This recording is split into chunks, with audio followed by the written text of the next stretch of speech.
Time to bring the bass back. Mix is the beat of our culture. Your music. I thank God for the opportunity to make music and for that music to be on a platform for people to come out and love. Your stories.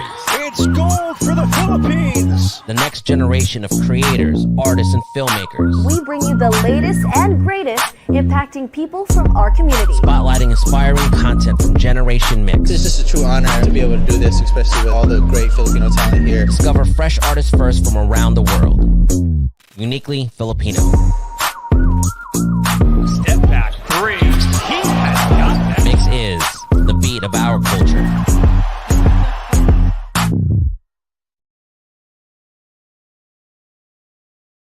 Hey, what's up, everyone? Welcome to this MYXclusive interview. I'm BJI, and today we have a fresh artist joining us for the first time ever. He's a promising singer-songwriter who has recently released his debut single, 7th Avenue, under Holy East Records. Pag-uusapan natin yan at dahil nga it's his first time here, syempre kikilalanin na rin natin siya. Please welcome JFM! Hello, I'm BJI. Hello, MYXclusive. I'm so glad to be here. Hi, JFM. Or doon sa mga, nag-iisip, ano kaya yung JFM? It's John Fred Mark, di ba? Yes. Yes. Hello, welcome sa Mix. Pero parang nagulat naman ako, meron ka mga Mix Awards dyan sa background. Of course, representing Holy East Records. Of course, we have dalawang award for Bamboo. No, this is both music video and favorite band of the year, male band of the year ng Hale. So we have Hale, dalawang Bamboo.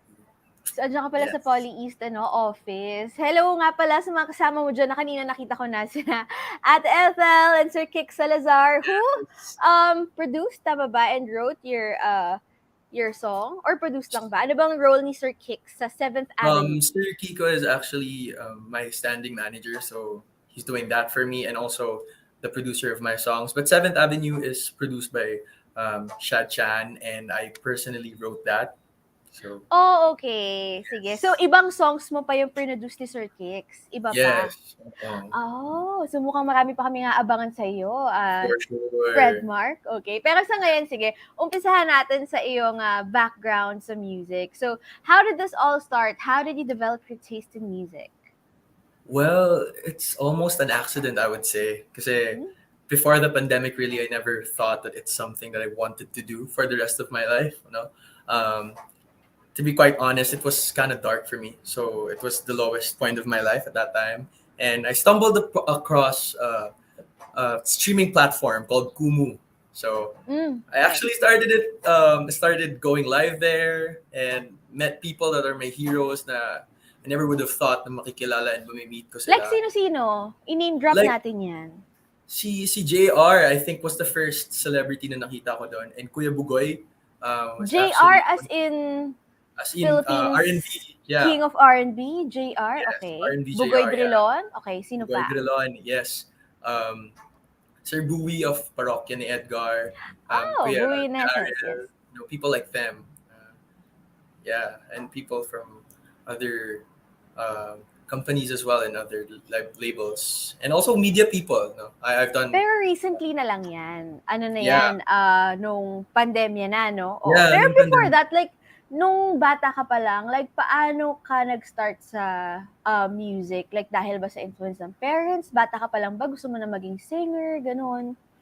Well, I started playing sa church. So, I learned my first instrument, drums. So, sa church. And then, nung high school, nakita ko kasi na medyo astig yung mga nagigitara. And I was like super inspired by that.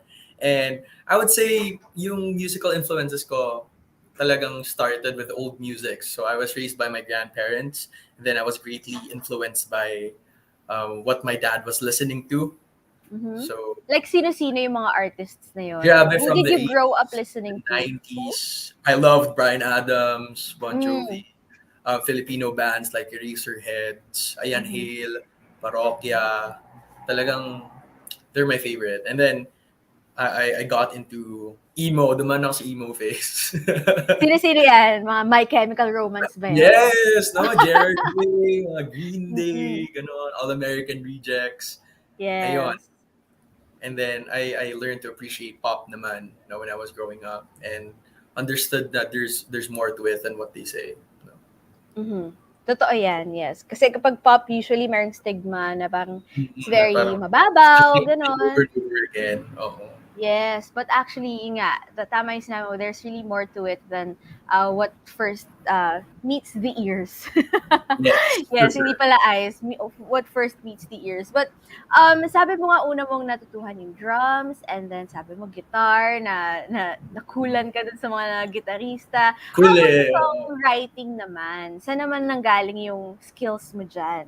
What inspired you Well, to write songs? I've always loved to write. So when I was in senior high school, I actually took up humanities and social sciences. And I was able to come up with my first book at that time. And ever since then, I fell in love with writing. Ha? Wait And lang, you wrote a book in high school? yeah, I did. I did actually. Anong school to? Teka lang. Kailangan niyo magsulat ng book? So Cheston International College. Tapos kapag humanities yung parang, ang tawag doon, yung Yes, sa STEM creative mo. writing. And here's the challenging Kailangan. part. Okay. We wrote a short story, pero the twist, it's radical. Short stories for children, pero radical siya. Really? Di ba? So, So what it did was you like, write about?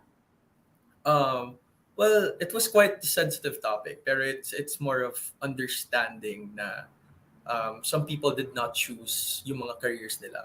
Some people are doing what they do to survive. Yes, oo. You know, Totoo naman yan.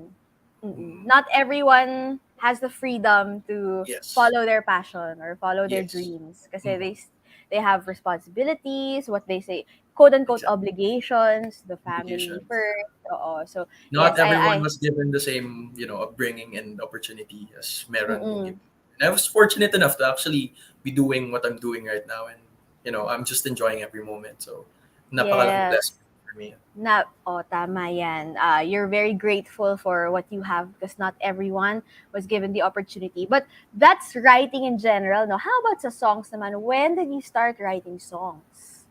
When did I start writing songs? I think when I was 15.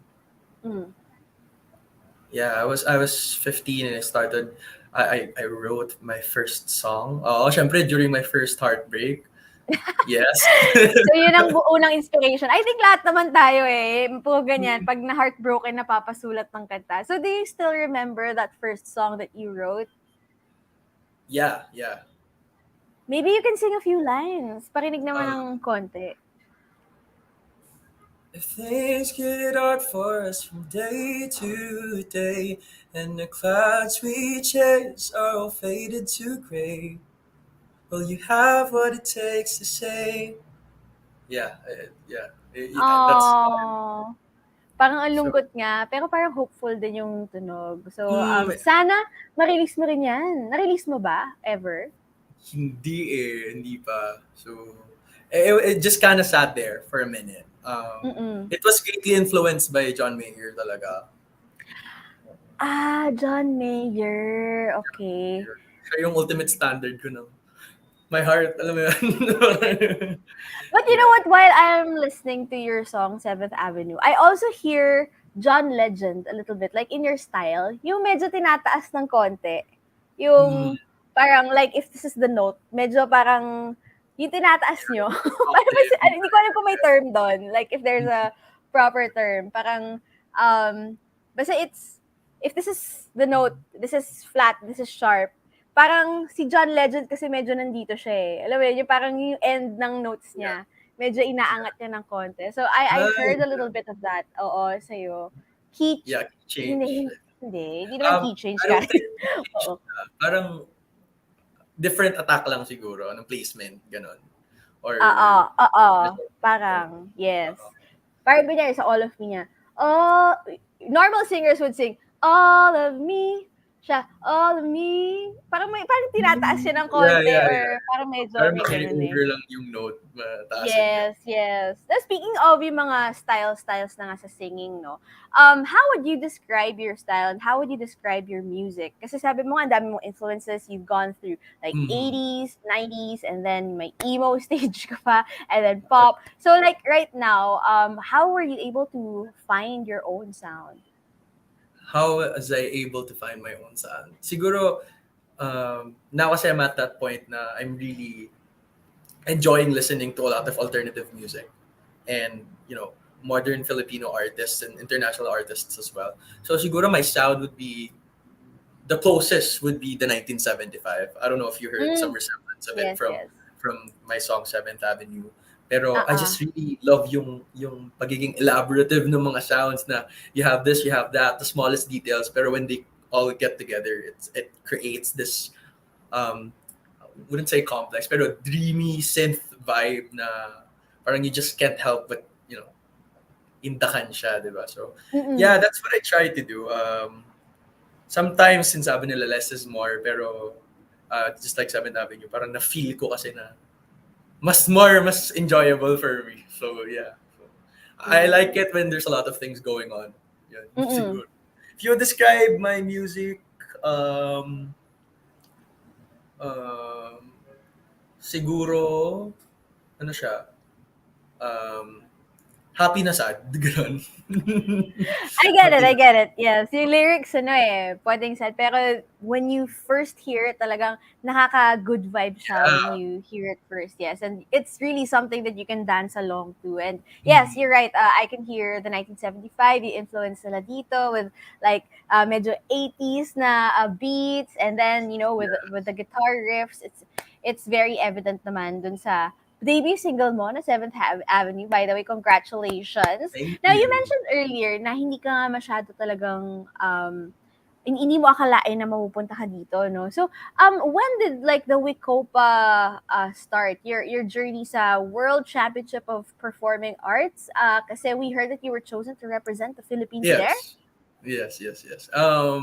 I'm actually gonna be competing for this year, and naging byproduct na lang din siya of my streaming career during the first half of the pandemic. And I just want to say na I really made this long post of gratitude nung nabigyan ako ng opportunity ng Mix Prestuhan kasi I was amongst the first artists na nabigyan ng slot for Kumu at that time. And my preparation for that mix was one of the defining moments of my career, and when I really fully Wow. understood na wow, parang I really have a shot at this. Kasi I was very that's I think I talked about it way too much when I was there, when I was streaming, and I said I even cried and said this is a dream come true, Growing up, laging nasa mix channel yung TV, everything, and kami kasi yung group of friends namin noon since elementary, pag alam mo kung anong latest sa mix, memorize pa namin yung top 10, top 23 at that time. And we really enjoyed it. And just to be there and to be here right now, it's just surreal. I never would have imagined,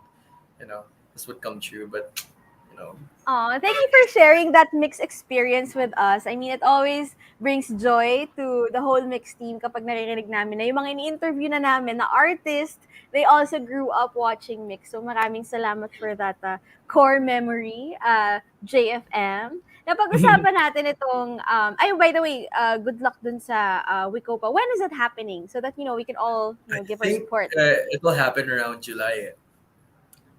July And this how year. are your preparations now? Ano bang how does one prepare for the How Wicopa? does Like, one is it a prepare for it? It daily practice thing? because it's unlike any other singing competitions. No, it's just not singing. Merong dancing, may Mm. different types of art na pwede mong gawin doon, hosting, modeling. Pero in terms of what I'm joining for, yung singing, siguro it's about being precise. Kasi Mm. unlike other competitions na, power translate to impact, ito talagang gusto nila perfect eh. So that's the criteria of judging. They're going to actually recognize your technicality as a singer and as an artist. So yeah, it's gruesome talaga, and we're doing our best to really represent the country and bring home, the gold and the championship to the Philippines.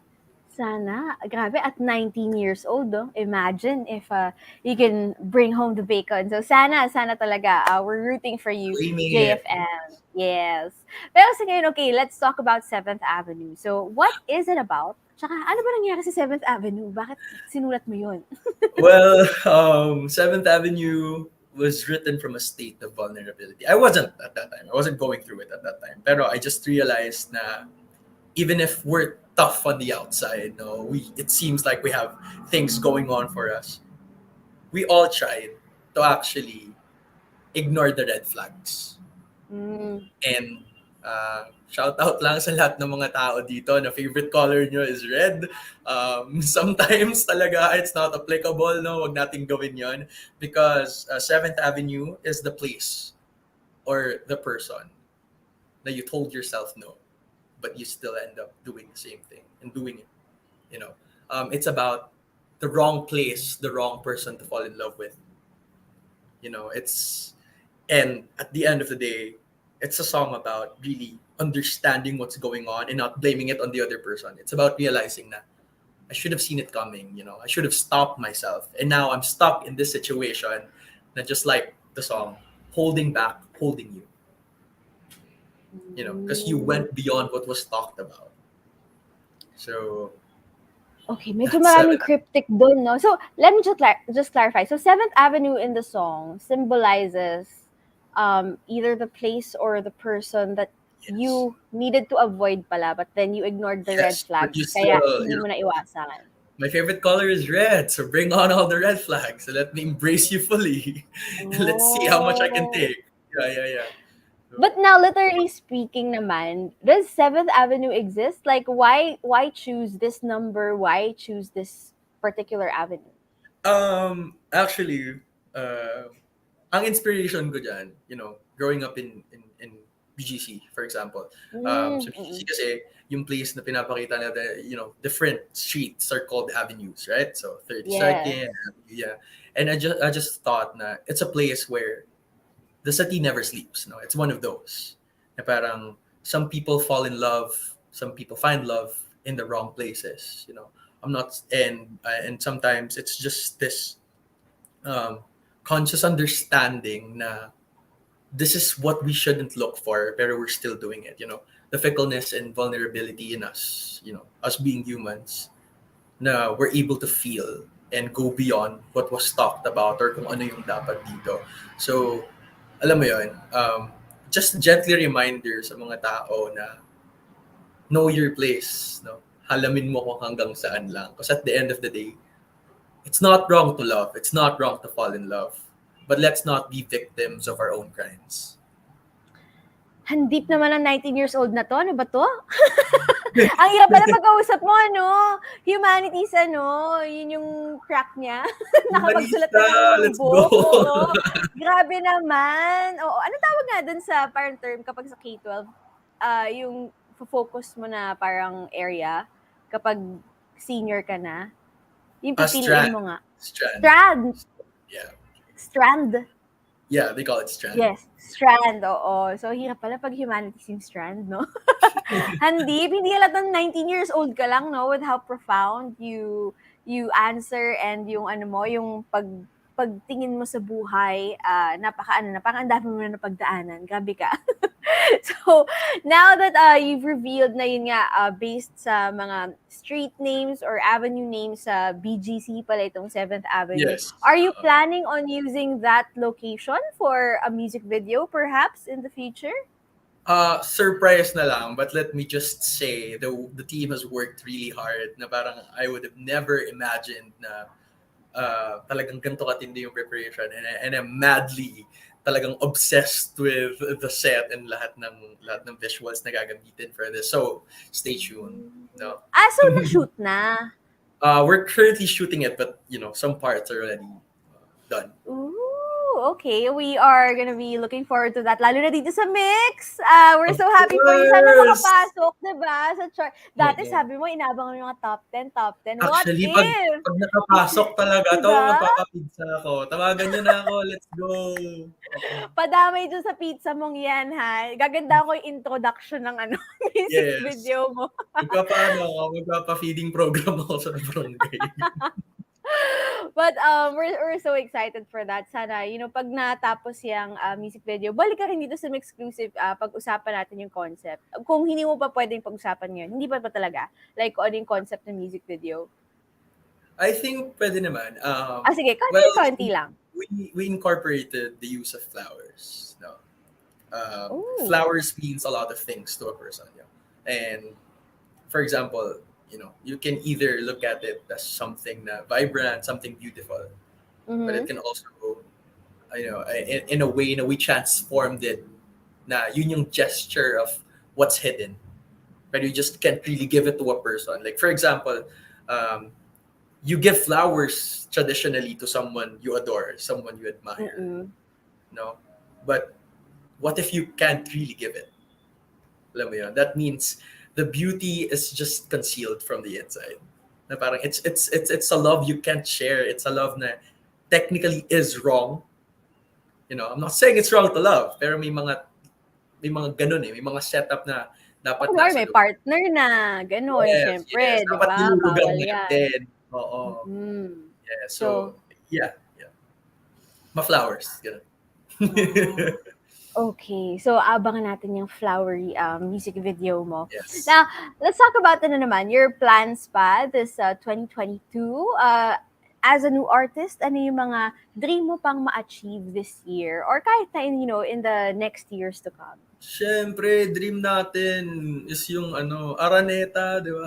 Wow! well, my dream is to really release as much music as we can na talagang, a lot of people have paid it forward for me. I've been inspired and really cliche man pakinggan, pero iba yung feeling na, you can touch people's hearts with your music and actually make them believe in art and just be inspired by what you do. For me, it's the most precious feeling in the world.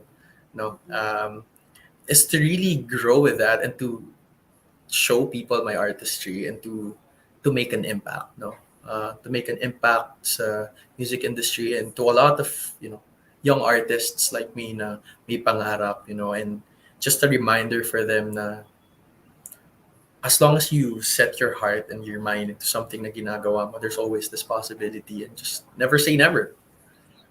Alam mo yan? Alam mo, lahat naman talaga ng mga tumagal na rin sa industriyang to. Ganyan din nagsimula no? It all started with a dream, nangangarap lang noon, tapos biglang ayan na. So, dun sa mga artists na nakaabot na ng kanilang pangarap, yung mga, those who are already up there, sino dun yung mga gusto makaka-collaborate? Sino yung mga sana makasama mo sa isang song? Let's give a local and international artist. Kasi syempre, high tayo. Local talaga. Hindi dahil sa bias ako pero talagang Bamboo like undisputed. Talagang walang makakapantay. Actually, he was one of my silent mentors. I haven't really met him personally yet, but like he was the first concert that I ever saw. It was during Clark Festival, Hot Air Balloon Festival. I think that was in 2017. And lahat sila may jowa, may mga jowa na kasama dito, holding hands. And I stood there, I'm a big guy. So I stood there and everyone's just looking at me because I'm crying while he was singing 214. And how everyone with all the fireworks, hot air balloons, and just everyone sharing that moment, singing along to that song. And that's one of the moments that I really said to myself, this feels like the coolest thing in the world. And from then on, it's always been a dream of mine to actually, release music and be able to have that, impact and that power na just share the art of music. I believe it's one of the most powerful things in the world. So, Bamboo talaga. Talagang. Bamboo. Grabe naman yung. Bigay naman. Shout out to Bamboo. Pero grabe yung experience na yun kasi usually yung Hot Air Balloon Festival, di ba ano siya? Usually February pa. So ang hirap talaga kapag mag-isa ka lang. And mind you, I got stood up. That was supposed to be. So dapat may kasama ka tapos hindi sumipon. It was one of the first times I really just sneaked in. I was young, of course. It was, kasi I just recently finished recognition namin at that time. And I think I finished class valedictorian that year. And it was one of the few favors na I really had to ask my parents. But like I had to beg. Kasi I was staying in Taguig at that time and it was over in Clark. So alam mo yung takas talaga and then you got stood up. Pero well, it was kind of worth it kasi Bamboo was there. Pero mas okay siya na kung merong The World Could Die. Diba? Oo nga. Wait, ito bang si person who stood you up? Siya rin ba itong si 7th Avenue? Hindi naman O po. iba? Hindi Ay, naman iba po. naman. No, no. Uy, pero grabe. Sana Seventh Avenue mangyari. is not Oh, my yes. story actually. So I haven't. Okay. I just felt like it'd be cool, And well, to be fair, may mga tao talaga, may mga kakilala tayo, or even us siguro, dumating tayo sa time na, yun nga, we told ourselves na hindi to pwede. Pero, Mm-mm. hindi tayo naging mindful. So, Yes. Oo. So, in general lang about red flags yun. Pero, kasi yung ngayon ganda parang niya, ganon, diba? Yung may pogi hope kasi na ako talaga sa'yo. eh. Sana, matuloy yung collaboration niyo. Sana makapag-perform kayo ni Bamboo sa Hot Air Balloon Festival. Sana bumalik na yan, di ba? Tapos, full circle moment. Di Oo, ba? talaga. Yes. Life. Okay, so aside from Bamboo, sino pa? And international, meron ba? Oh. Yeah, for sure. International artist would actually be John Mayer. Hands John down. Mayer. Or the Nabanggit mo na nga rin. 1975. Pero if it's Yes. John Mayer, na I just feel like I'm not even gonna be able to talk. Alam mo yun, na parang if he's gonna stand there, he's such a polarizing figure na, you're John Mayer! And then I'm just gonna go silent. No? Kahit So, nakapajama lang siya, no? Iba yung ano niya. yeah, iba yung Presensya. John Mayer vibes. He's like Yes. the standard of, a figure na talagang hands down, speechless ka pag na-meet mo siya. Well, sana, mangyari yung mga dreams natin because, right now, anything is possible. Kahit sino ngayon, Fantastic. pwede na mag-collaborate, diba? Lalo na nung nagka-pandemic, actually, one of the parang naging magandang naidulot niya sa music industry ay yung mga people from different parts of the world dahil nga lahat online na, nakaka-collaborate na. So, sana talaga mangyari yan. But while we wait for that, what else can we expect from you? May mga bago ka bang songs na naka-line up? Na-reveal mo na kanina na may mga produce si Sir Kix, Sir Kiko Yes. Salazar for you na hindi pa Of nare-release? I'm just I'm just really thankful, and as far as that goes, guys, marami tayong ilalabas na mention mo nga, done by the amazing Kiko Salazar, my mentor.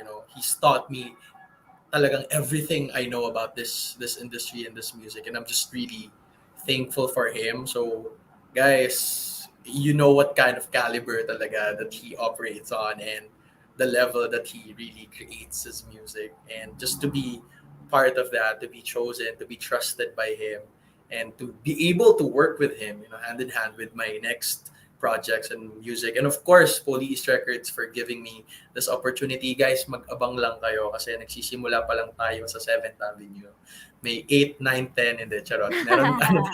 May mga kasunod pa tayo na talagang music na talagang masa-strike yung heart ninyong lahat. So, Aabangan natin lahat yan. And of course, your fans, for sure, very excited. Ano naman ang message mo sa lahat ng iyong fans? At baka may mga first time na makilala ka through this interview.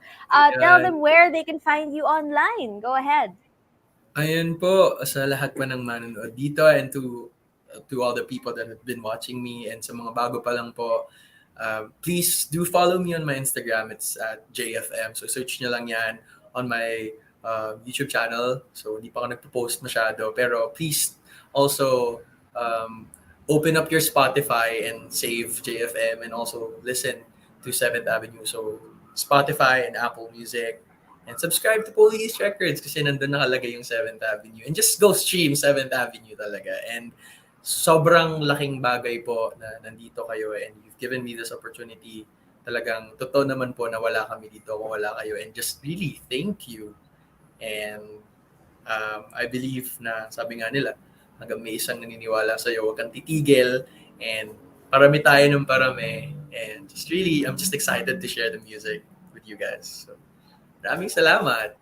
Yay! Maraming salamat din, Fred Mark or John Fred Mark, aka JFM. Oo, maraming salamat for joining us this afternoon at aabangan namin ang iyong music video sa Mix.